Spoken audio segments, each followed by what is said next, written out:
Welcome to the Genius Factory. Enjoy the video. In this video, I will explain how to take vitamin D3 powder. First, it is crucial to know your exact daily dosage, as recommended by a healthcare professional.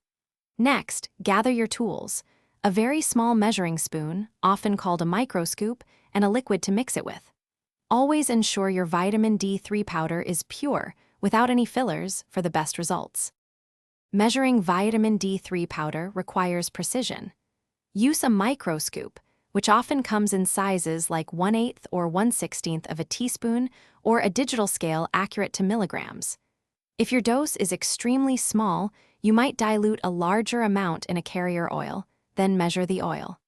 This ensures you get the correct amount every time. Once measured, mix your vitamin D3 powder into a fatty liquid.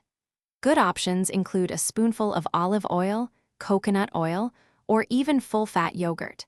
Since vitamin D3 is fat-soluble, consuming it with fat significantly improves its absorption into your body. Stir the mixture well for about 30 seconds to ensure it is fully integrated before consumption. For optimal results, take your vitamin D3 powder with your largest meal, as this usually contains the most fat. Proper storage is also key. Keep the powder in an airtight container in a cool, dark, and dry place, away from direct sunlight and moisture. Finally, remember to consult your doctor regularly to monitor your vitamin D levels and ensure your dosage remains appropriate. Thanks for watching. If you found this helpful, don't forget to like and subscribe.